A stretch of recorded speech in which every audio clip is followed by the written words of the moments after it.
Hi, this is Omar Faiz with AMD. I'm a technical marketing specialist, and today we'll be talking about AMD's LiquidVR and HTC's latest VR headset, the Htc Vive Pre. AMD's LiquidVR is an SDK that was launched back in December of 2015, part of the Radeon Crimson driver, and what it enables is it gives developers more access to improve the VR experience, and it comes with a set of 4 features. Those features are direct-to-display. So with LiquidVR's direct-to-display, it gives you the ability to be independent of which VR headset you choose, whether it's Oculus or HTC. AMD will render directly to the headset, regardless of the headset attached. The next feature is called Affinity Multi-Gpu, and that gives the user the ability to select more than one GPU to render the graphics. For example, on the headset you have 2 eyes. You can choose to select one GPU for one eye and the other GPU for one eye to get a better rendering experience, a higher image quality, while maintaining performance. Another feature is called asynchronous time warp. Asynchronous time warp is a feature that's specific to AMD hardware, and it's an exclusive to AMD, to technology. What it gives you the ability to is to render compute tasks in parallel to graphics tasks.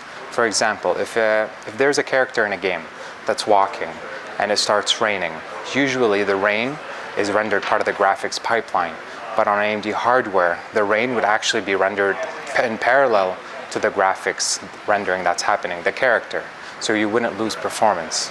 So asynchronous shaders basically gives you the ability to utilize AMD's hardware more to maintain performance.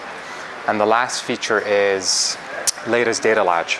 Latest data latch allows the developer to improve the experience on VR content on AMD hardware by predicting the next movement of the headset. So you improve the tracking. And now we're actually going to look at the headset that we have today here. This is the HTC Vive Pre, launched at CES by HTC. This is the new headset. This is the new version of the headset. It's actually quite slimmer, and it has a camera at the front, and it has improved handling, and it has improved cable management as well, and it's much lighter. These are the controllers. The controllers have been actually completely redesigned. They feel much more solid. There's no clicking feeling to them, and the plastic overall feels very premium. The previous generation had LEDs visible. Now they're actually not visible. They're just a circular indent on the controller.